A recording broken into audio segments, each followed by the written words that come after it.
Hello, I'm Lorne Balfe. I'm a composer for film and games and television and commercials, and I believe we're going to be talking about Terminator Genisys today. Thanks so much for letting us sit down here in your studio and talk about Terminator, and we'll cover some other subjects as well. But let's start with Terminator. So this is a pretty big franchise that you did this summer, and I think it shares one thing in common, which is with Jurassic World, which is another composer, Michael Giacchino, is taking over a very well-known theme that a lot of people grew up with. So when you started on this project, what were the initial ideas of what the approach was going to be? Were you going to make it something new because you guys are starting a trilogy, I think, or the idea is to start a trilogy? So if it goes that way, but what was the first ideas and the first meetings? What were you guys talking about? What the music was going to do? I think the first conversation was, I think, it was really regarding, are we going to have a nod to the old themes? Mm-hmm. Because those two, firstly, there's not many fantastic, memorable themes out there where it's just a rhythm. And that bum bum bum bum, yeah, it's pretty iconic, and right. it's so simple too. It's so oof. But I wouldn't regard it as simple, because the weirdest thing is that it's you're mad that, I'm sure everybody's mad that they hadn't thought of it. Right, but I guess it seems simple on the outside because it's just 1, 2, 3, 5 notes. Yeah. Right, so it just seems like something that you could just hit, Yes, but I suppose it's like ba ba ba bum ba da da da. Yeah. But look, we're going through a kind of an interesting time with sequels and franchises, where people just ditch the whole concept of the thematical world and start afresh. And I think that this film is, it's not a sequel, it's not a prequel. Right. And there are shots in it which are identical to T2. Yeah. So you kind of go, well, we should be having a musical nod also. Right. Because as well as taking the themes, there's a couple of scenes when we do try to get as close as possible to what was in the original film. Right. So the conversation was, yes, are we going to use ba-dum, ba-dum, and are we going to use da-da-da, the big theme? Right, yeah. And it was like, yes. And then I think we moved on, because the thing is that we knew we were going to use it, and we kind of, strangely enough, knew where to use it. How do you figure that out? Like, when is this is it just as simple as, okay, we're nodding to the first film, should we use the theme here? Or is it, it's kind of, referencing Jurassic World as the helicopter shot going to the island, okay, cut to John Williams. Yes. Or so is it as simple as, okay, he's saying a line, nodding to the first one, should we use it there? Like, is it that simple, easy, or to figure out? The thing is that with the dudums, let's abbreviate it, the dudums, that to me was when you kick ass, when something great happens. Like those big... Yeah, big because when that happens, and especially when you hear, I'll be back. Of course you're going to go for ba-dum, bum, ba-dum. That's the payoff, isn't it? Because you grin. Right. So, and the thing is that it's, if you're using it continuously before, you don't get that kind of build-up and excitement to it.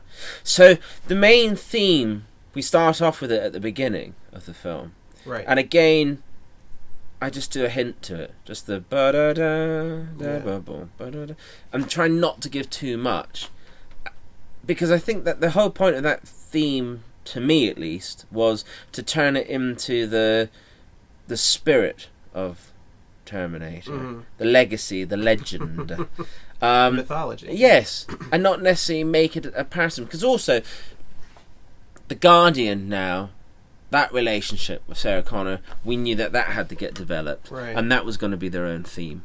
The pops in her, So that was their own identity, and it was like, okay, well, let's just make the famous theme, which is a beautiful theme, and when it's played emotionally and very simply, it's a very heart-wrenching theme. Yeah.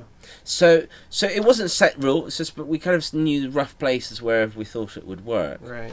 And then and then got into the other world of what the other themes were. And the main theme was that fate, hope. Right. And you did a really cool, like, kind of 3-note type thing, right? Which is kind of the bedding of the whole score. Yes. So how did that come to be, and how did you kind of, I guess, variate it throughout? I think, ironically, David and Alan, when we started on it, we knew that the most important, not the most important, but what we had to build to was the sacrifice. Right. And that had to we had to kind of... Spoiler alert. Well, whose sacrifice? Oh, I guess no. Sacrificing a sandwich that was made. Right. So this album, we double checked that there was no spoilers on the album, and it was like sacrifice. So what does that mean?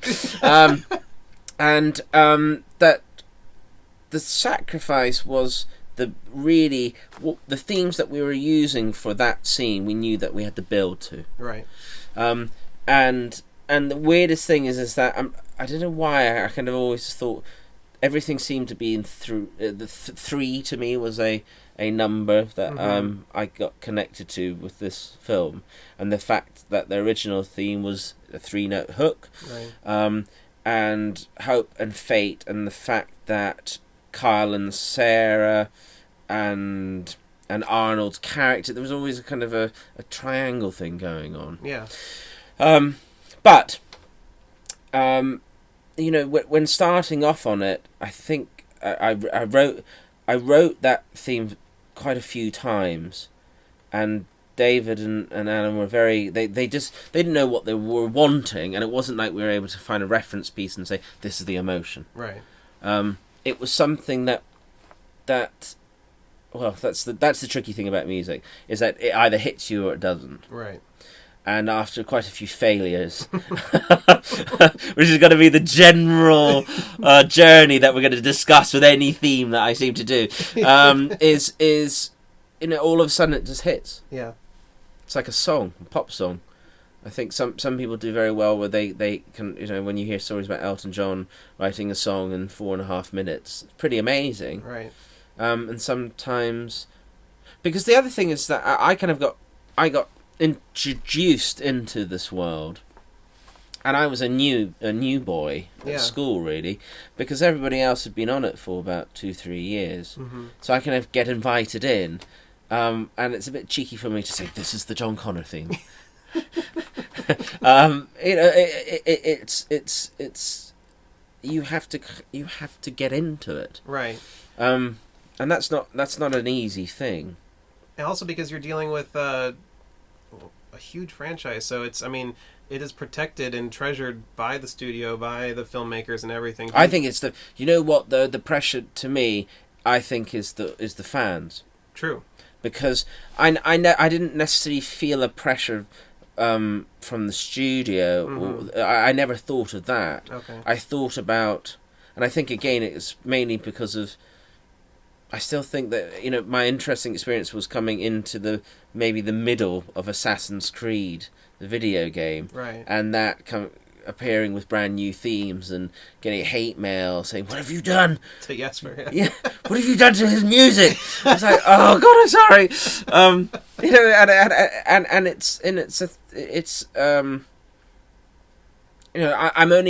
I'm only kind of strangely enough learning about this type of thing, right? And when doing that the end credit piece where we just totally go for Brad's theme, there was many versions. There was interesting versions with, my orchestration teacher would have been well impressed with what I was pulling off.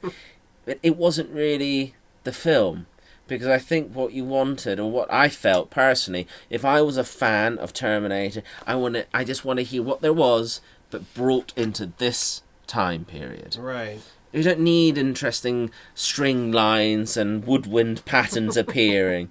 So it was really just sonically taking it to a different time period. Right. So that was the pressure to me. That's how I looked at it. Right. Because the film is of that franchise. Yes, we know that. But right. We're moving on, but it's still connected. Right. and I think also if you think that you have that pressure and the fear, I don't think you get anything done. I think you're sitting there, the night before, just looking at the keyboard, going, "Ah!" It's something that I think you learn to remove. Right. And I think it's an interesting, because maybe it's this maturity in life, and because I think 10 years ago I would have been petrified to do something this big. Yeah, but then I don't think you think of it right at the time, because I think that like the first video game I did was Call of Duty. That was pretty big. Yeah, 500 million in 5 days. I mean, it was the highest grossing entertainment entity of all time on day at one. The time. Yeah, at the time. They make a 2 billion in a day the now. Next one is. But the thing is that I don't think somebody asked me a couple of days ago. They said, "Oh, what's the difference between? Do you feel more pressure when you work on a big budget film compared to an independent film?" And there's no difference. To me, there's no difference. Right. Because you're still trying to do the same job. Right. Yes, on the big budget, I've got more string players to play with, and the low budget, you've got 2. Right. But the pressure, I feel, is kind of the same thing. Mm-hmm. You're still doing the same job to try to musically underscore a story. Right. I mean, you mentioned talking about, you have something like Terminator, which is huge, and then you're also doing a lot of small documentaries too, which are fantastic, and I think it's a lot of great writing.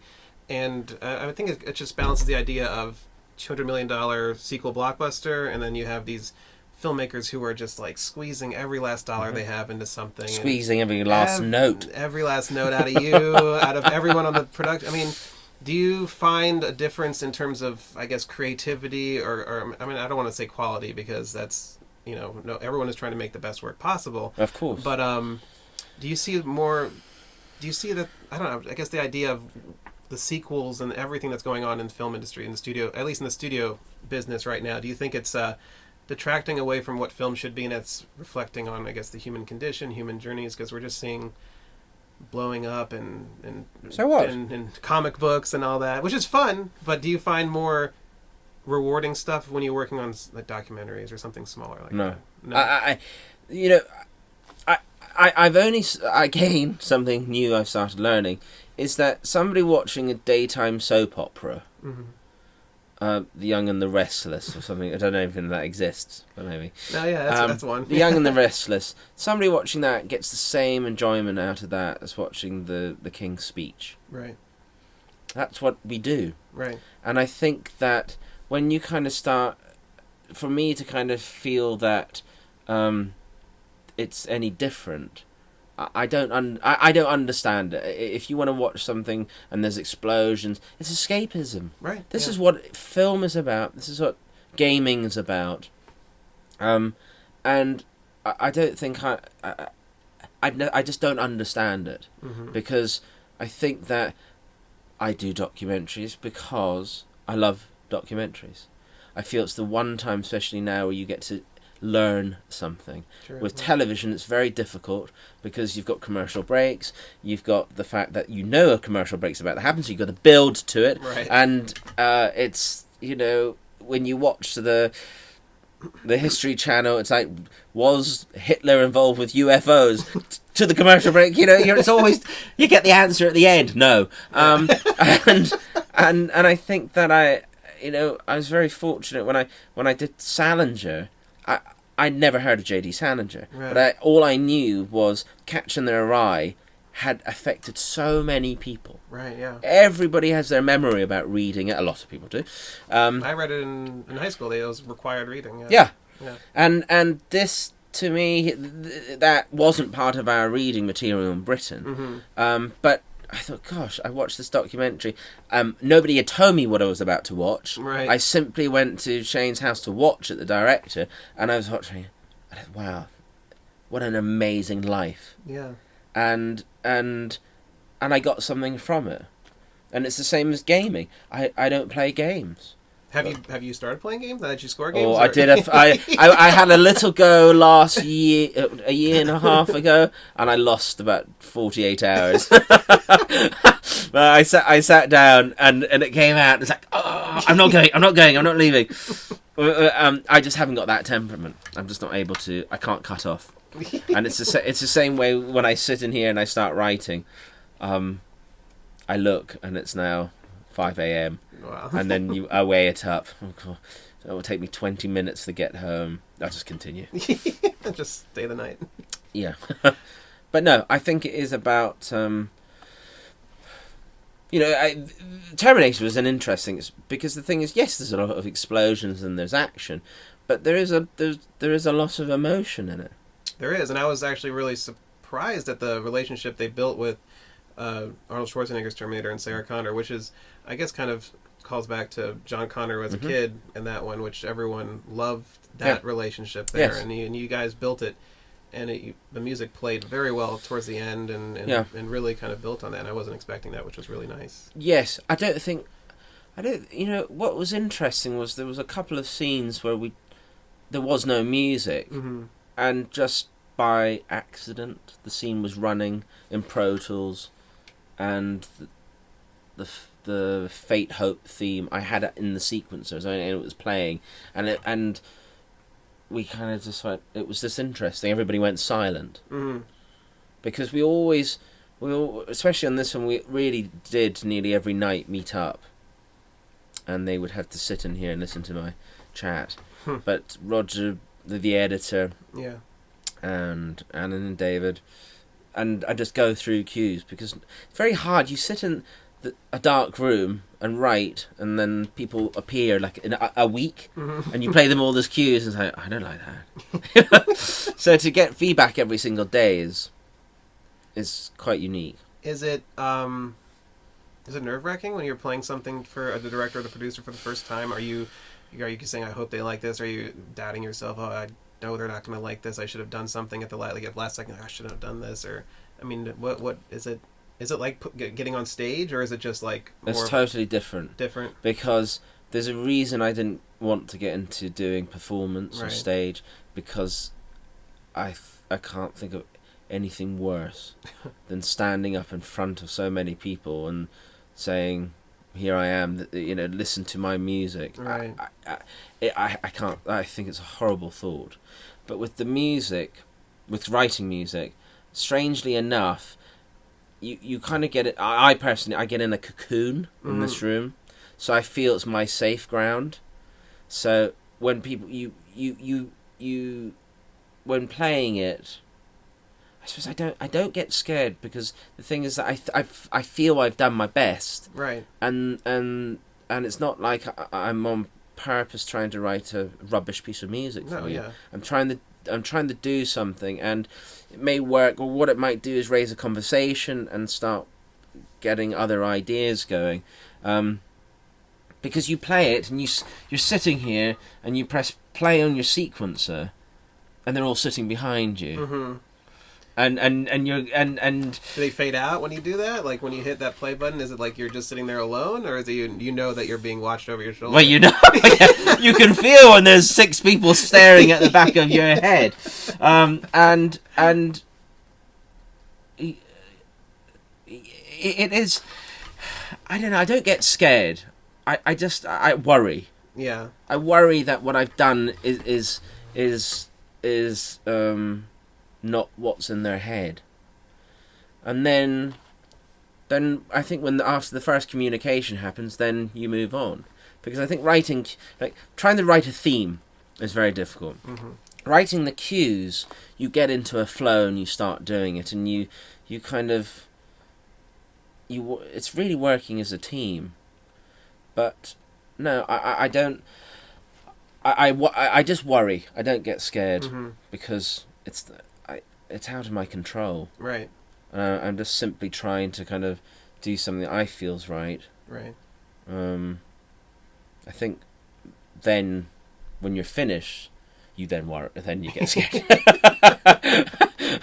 So, I mean, you're talking about writing themes as being the hardest part. Is that the first thing that happens? Is that, do you sit at this piano here and you come up with a theme, and that's the the first notes that happen for most of your scores, or yes, all your scores? All of them. Apart from, strangely enough, I think when I was on the plane coming over here just before I started on Terminator, for some reason I was writing blocks. I'm dyslexic, so I don't write manuscript, and I can't quite still read some of my notes. But I was trying to figure out different rhythmical variations of ba-da-bum ba-dum, because I'm a percussionist, so that's how I started.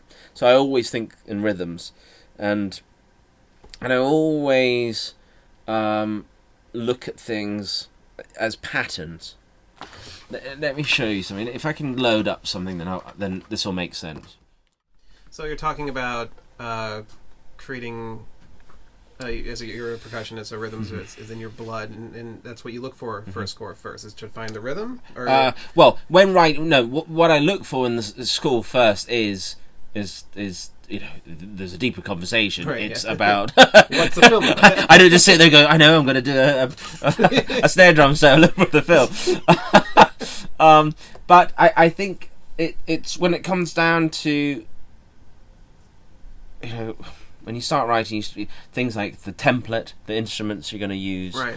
And I think that when watching the film, you're getting the colour, the way it's shot, the way it's looking, right, the warmth, and with the concept of the fate and hope, it's, the word, it had to do with destiny.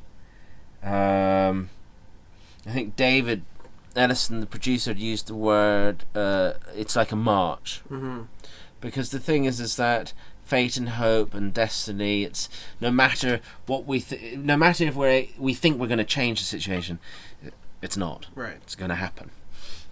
So I automatically did start thinking, and I do apologise if I keep rubbing my beard, because this beard started on the beginning of Terminator, and I'm planning to remove it at the end of Terminator. So the whole concept of the march started. And I knew, I started doing the concept of a rhythm.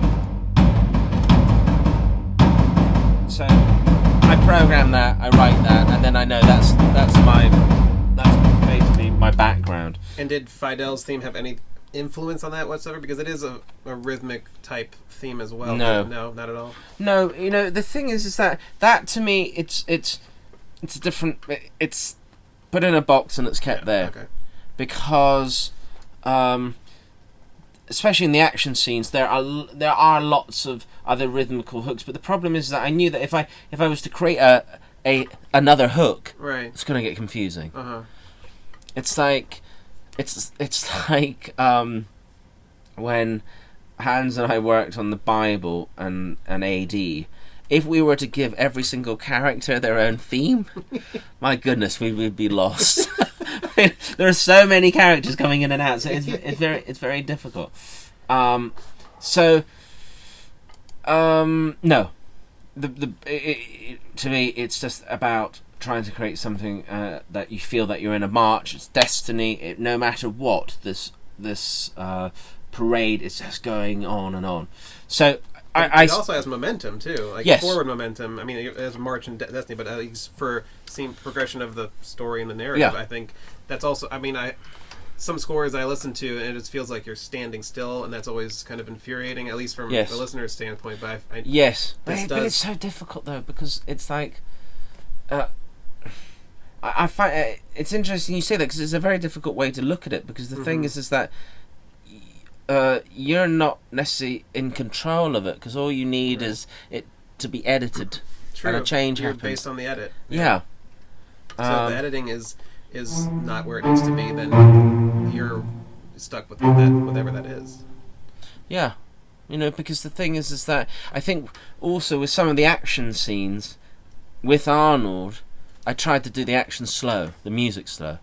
So it made it faster visually. Yeah. That was what the plan was. Right. Because especially when the two Arnolds are fighting against each other, it really had to try to be big and epic. It's the two titans fighting against each other, and And I think the way of doing it, I wrote that scene quite a few times, and then it was just slowing it down.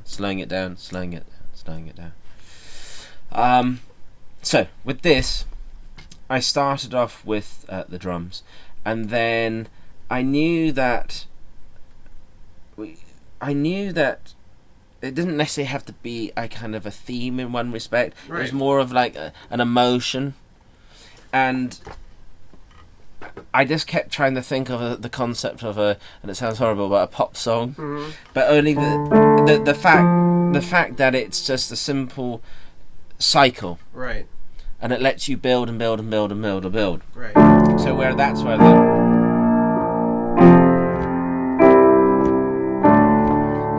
it's four chords. It's every pop song written.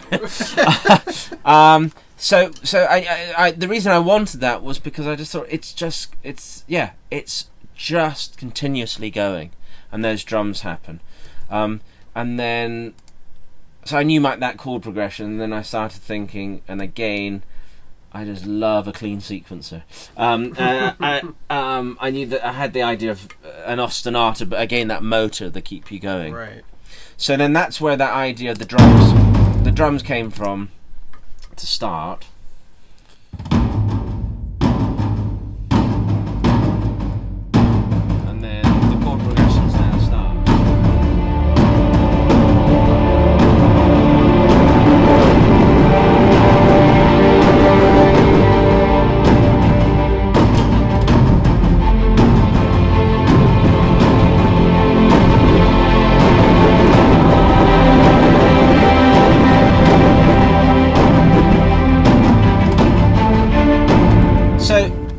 It's really this, mm-hmm.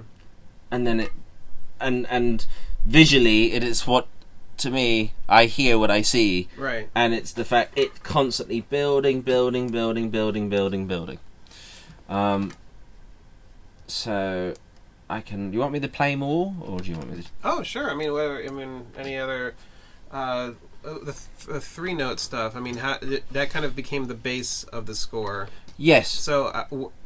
How did that mean? It was part of it during, I know, kind of the emotional parts, but was it also part in the do you structure the action around that too, or is that just the rhythmic stuff? I think I tried a couple of times. Yeah, because I was trying to remember. I'm trying to remember just because I tried a couple of times, and then it kind of started turning to become too opinionated. Mm-hmm. And sometimes there's nothing wrong with action music, just to sit and be comfortable and just plow. Yeah. It doesn't always have to make statements.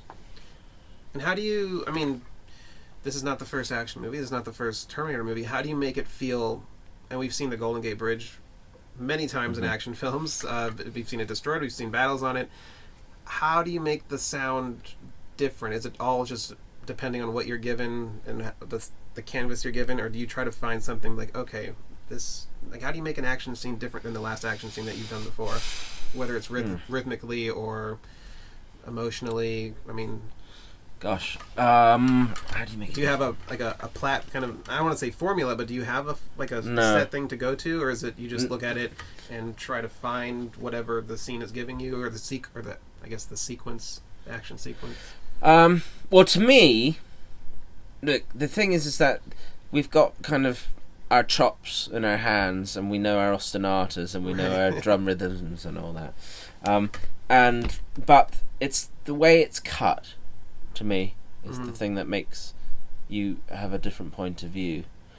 And and you try to, now writing is really about production also. Right. It's not just about, yes, you know how to add violins and an oboe. It's really, when writing, you're producing also. Mm-hmm. That's how I look at it. Because especially now, with directors and producers, they sit and they want to hear how it's going to sound. Where it's not 20 years ago when the director, the first time they heard the opening sequence was on the scoring stage. So it's a different it's a different world now. I mean, you just played, using your samples here, exactly giving them the portrait of what they're going to see. Yeah. Or here. And that turns into another conversation over technology and whether things are good or bad. But that's another. It doesn't matter. Terminator. Yeah, exactly. It's organic. My hands are organic, and I'm dealing with technology. But it's no. I don't think there's the one thing I try to do is to try to have play straight. Mm-hmm. Because I get infuriated when I watch films and I see constant changes occurring with the music and the tempo's changing constantly, and I've had to do it sometimes because you need a shift of some time. But I do like to try to figure out what is the tempo of the scene, right? And that's the first thing, because the first thing you look at, we've got this wonderful tap button here that. As soon as I I have an idea or I'm watching it, I just start kind of tapping it and I get my tempo. As basic as that. So that's your starting block. And then I start watching it, and then I start putting markers in to say what I should be hitting. Right. And what. But I think it depends on the cue, and some cues I do like to kind of keep a straight 4/4 and play and underscore it, instead of and maybe like the orchestration punctuate the hits and the cuts. But it's never the same formula, right? Unless you're able to write the music and they cut it to it, right? Or you write a suite and it gets placed in. And has that ever happened? Have you ever been on a project? Oh, all the time. Yeah, all the time. It's which for me. If I were ever in that position, I know time and schedule and everything, but I think that's the better way. For me, I think that's the better way to do it. To have a piece of music to edit to? Right. And not in terms of temp, but I think, like, just looking back at what they did with Gladiator and Hans did the battle, or looking back to Ennio Morricone and Sergio Leone, and look at those spaghetti westerns, and those scores were written prior to shooting, and I think there's some benefit there, because at least for me, I'm not a musician, so when I listen to your music or anybody else's music, away from the film, it does conjure images. It does conjure pacing and structure in my head. So, it's a weird thing, because I think images, in turn, sound gives images, but also you need images to create the sounds and the music that you make. So it's kind of this cycle that what comes first, the image or the sound? What should come first, I guess. But then the interesting thing about it is that I think that if the editor is cutting with temp music, I always sometimes feel that the editor is now cutting to another editor's tempo. Right. Because some editors have their own tempo. Right. And it's a strange one. But then, like, for example, when I've worked on animation and I've done suites to demonstrate the themes, none of them will ever stay in the film. It's just impossible. I think animation's got far more punctuation. It depends. Maybe some don't. But the suite, like, as a whole, and will never stay in right, it. But you take that suite and then break it down, right? Or is that just no? I go, great. Everybody likes the theme. I'm now moving on to start writing to picture. So because I can't, there's no way that is going to fit the storyline. Yeah. But sometimes with action, with action films like this, yes. I'm sure, yes, it works 9 times. You go and take a great piece, like Bourne, and put it, and my goodness, it fits everywhere. I was talking with John, he goes, I go talk to somebody, he goes, oh, God damn, that Bourne was in my temp track. And John's like, I'm sorry. No, it's a difficult one, because, my goodness, it's a perfect piece of music. Yeah. It's just perfect. Because you look at it, it's he said he was experimenting with minimalism, and when I think you boil it down to something that fits on anything. I mean, same thing with Hans's music. Dark Knight shows up everywhere, and Inception showed up everywhere, and it's just how many composers hate time, from Inception. Well, quite a lot of them do very well trying to rip it off all the time. Right, because it's in the temp all the time, because it fits, and it has that simple, I guess, not simple, but just minimal structure to it that works, I guess. Yeah, I think it's the tricky word. The word simple. Yeah, when I say simple, no. I'm not. Derogatory But it's an interesting thing, because it's like some people. I spent ages trying to write the theme for O for Home, and and some people say it's so simplistic. It's like, what's wrong with that? Right, and I think Baba Black Sheep is simplistic, but it's memorable. Exactly. When I think simplism in music, I think is better, because when you get too complex and the theme is going up and down all over the place, it detracts from, I guess, the screen or whatever is going on the screen. Sometimes it can take you out of it if the music is calling too much attention to itself. But I also like music. You know, some people are like, "Oh, the music, you should never notice the music." But I always think, no, you should notice. At least, just go get some music and put it in. Then, if that's the case, why are you paying somebody to do it? I hate that. Like, oh no, you should never notice the score. It's like, you should notice the score, because I notice when there is no score. So, you know, you see something like No Country for Old Men, where it's deliberately no music. It's a very different thing. So I think. Well, the interesting thing is that the film that I'm working on at the moment, Captive, that to me is it's been one of the hardest jobs I've done, and there's not a lot of music, and when there's probably only about 4 or 5 instruments playing. Really difficult, but it's the same. It's like writing a quartet is much harder than writing for a symphony orchestra, I think. And was that was the idea for that film? It was. Yes. You want to keep it small like that? I don't think it was the idea. It was like there was no temp, and because of the subject matter, because it's to do with faith, really, and I think it could really easily go into another direction, right? And there's and it's not kind of trying to musically represent the Holy Spirit or anything. it's a thriller.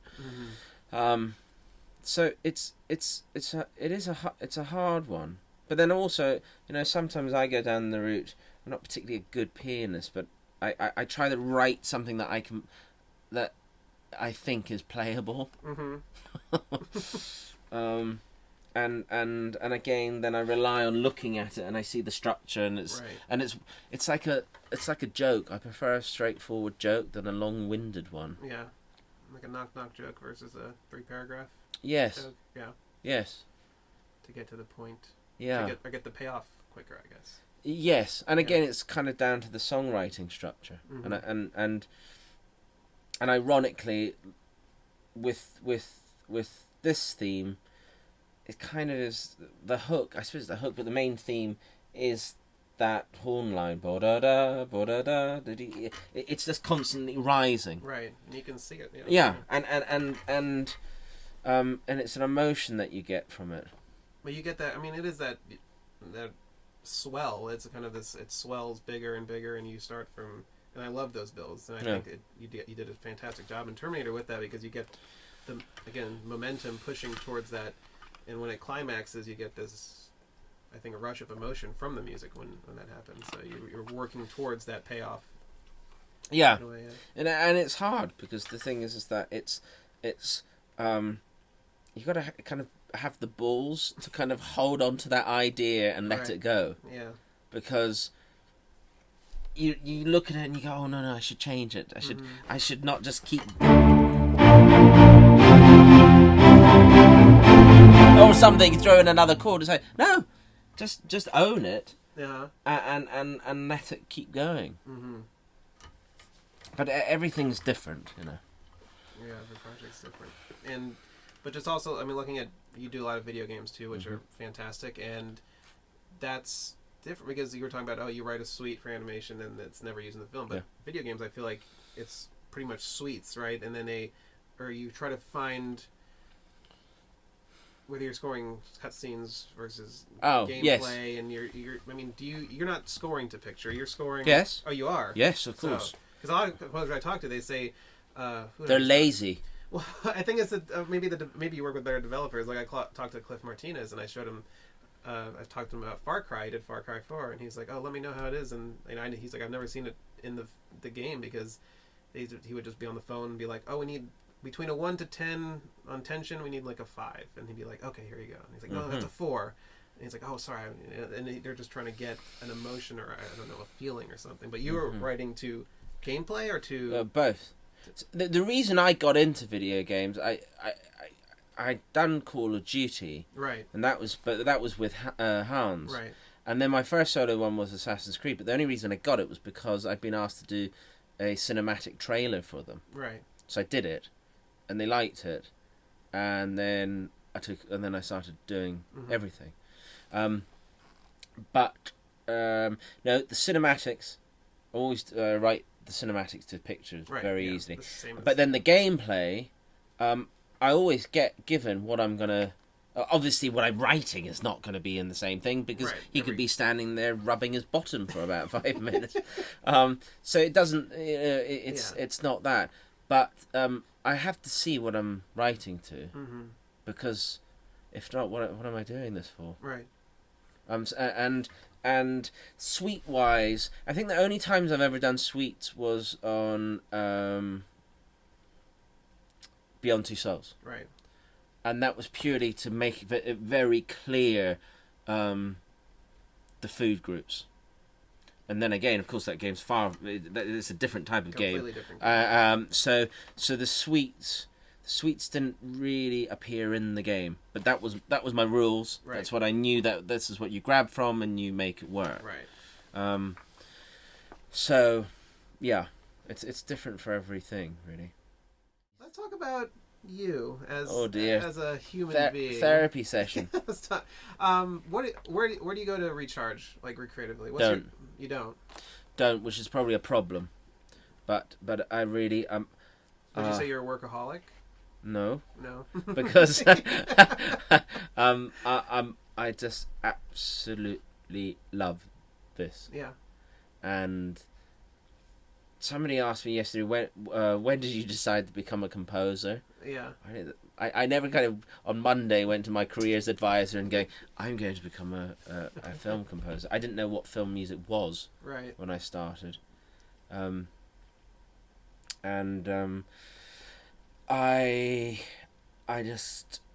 can't get to sleep when I'm in the middle of a queue. I find it impossible.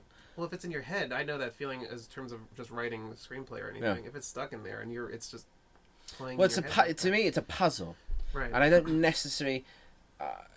I've worked as an assistant and an additional composer to a lot of composers, and everybody's got a different way of working. Yeah. And some people create a map so they can see the structure from A to Z. Of a rough idea of what they're doing, and then they go in and start working on it that way. And I kind of semi do it, but to me, I find it the hardest thing is when you've got a 6-minute action cue, and it's 10 o'clock at night, and I'm only a quarter of the way through it. I can't. That's it. You won't be able to stop it and pick it up in the morning. No, I can't do it, and I love it though, and it's. It's that phrase, it's not a job, it's a hobby you get paid for. And I think that's, I mean, you're lucky, and everyone who gets to do what you do is really because you're doing something you don't see as work, and I think that's the... God, no. I think if you treated it as work, I think then you start getting a bit, I don't know, maybe tired from it. But no, I think we're just so blessed to be able to do it. Right. And blessed to be able to work with great musicians, and... It really is just, it's fun. So what's the best late night snack for fueling? For fueling eating? What do you... Cliff Bars. and then after that, sore throats. I got a drawer of everything in here. The most embarrassing is that I've got Johnson's body lotion, which is an instant tan. Oh dear. No. And also, the other thing, the difficult thing with schedules nowadays is that, especially when you're working on games, you're not working on it all the time. Because games take a few years. Oh gosh, yes. Yeah. And then you're working on an animation, and you write a scene, then you stop for a couple of weeks. So there's always multitasking going on. Do you never overlap projects? Are you never working? Yes, of course. You do. So are you working on two different stuff? I mean, I guess some people, you said they don't like that because... They don't like it. Because you have a switch in your brain, you can go from, Terminator to, something else. Yes. And I think that some composers don't like doing that, and rightly so. But I actually quite enjoy it, because I think that, weirdly enough, if I'm stuck on one idea for something else, I get a break, but I'm thinking about it, and it lets you kind of have have that, but a lot of composers don't like that. Yeah. But then, what are you meant to do? Right. If there's a hold up with the animation or the game, then there's nothing to do. So instead of just sitting on your ass, you just try to find something else to plug in between, like. I mean, is it hard to schedule that? But I mean, horrendous. Because how do you figure that out? Because scheduling on just one thing is a nightmare. But when you have other, it's like, oh, what's this doing? What's this doing? Can I fit this here? Can I fit this there? I mean, how it's. But then that's why having a team, right, is so important. It's no different than any other company. Yeah. And you need a good team around you, and I'm very blessed that I do, and it's. You know, the thing is that I don't think a lot of people's, there's all these myths about, well, people don't write things and additional composers write. The way we work now is that the edit will change on Monday and they have a screening on Tuesday and they want the music to be in that screening. How do you do that? Right. You need, it's a big force that gets through a big film nowadays. Right. But, I mean, when something like that happens, do you feel like that in their eyes, with the producers, the executives, and the directors these days, do they think like, oh yeah, they can do it? I mean, should it be like that? Should that be? Would you prefer more time, or is it like it doesn't? No problem. I mean, you don't have a choice. There's no choice, but... and it is what it is. Right. And some composers I know that will say it's just ridiculous. Yeah. There's no way it doesn't matter. Right. That is it. It's we live in a world where now they know that the technology exists. It's the same way with editing. Right. It is not cutting that film and making that bigger decision. Mm-hmm. Now it's in this box and we're able to demonstrate it far easier. So there's no point kind of thinking that is just the way it is and that's it. It's the same way that, gosh, it's a shame that we don't get to use as many musicians. Right. It's a shame because budgets are down. And we can't do anything about it. I don't know how one fixes it. That's the problem. No, I mean, just also, I mean, because in Los Angeles there's the problem, a lot of work is going to England and everything, mm-hmm. and how do you people are complaining, but it's like arguing if, Best Buy was arguing with Amazon, just like picketing, like, oh, why are you shopping there? But it's like, because they got better prices, you have to compete. I think it's a business, and I think it's also difficult. I don't know. What I noticed when I moved out here, because when you don't live in Los Angeles or you're not working in Los Angeles, you're in kind of a little protective bubble of creativity, and you're in love with it. When you moved here and you started working, did you notice you really had to juggle business as well as creativity? I mean, I think it's only until recently I now understand it's called the music business and the film business. Right. So it's. Do you have to be a businessman to be able to do this job? I think nowadays you really do need to be aware of everything around you. Yeah. Because the only person that's got your interest, your best interest, is yourself. Right. And because it's just people make mistakes, and that contract, there's this thing in the middle missing, and it's a shame, but then that's the world we live in, and especially with music now, it's so accessible and pirated and taken onto YouTube. If you don't spend a bit of your time monitoring these things yourself, also to double check it, you food that should be in your child's mouth is being taken away. Yeah. Yesterday, I think the school for Terminator came out, and it only took about 8 hours for it to be on YouTube. I mean, there's forums. Yeah, it's crazy. I mean, it's a shame, but it is. I mean, how do you fight it? How do you? No, but it's the same concept of some people have said about, well, we need a composers union. Right, which you guys don't have.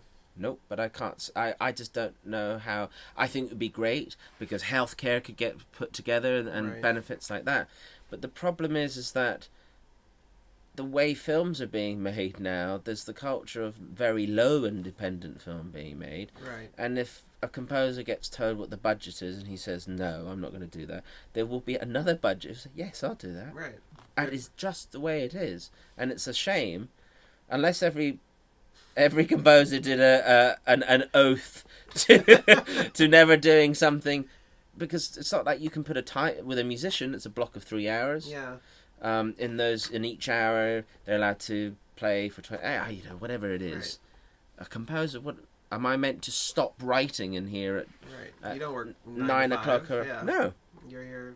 No. So it's a very difficult thing, and it's a shame, but I don't see it changing. Yeah. It's I mean it's just I don't know, it's an interesting. I think what's more interesting is that you have run out of questions. Well, why didn't you make a list?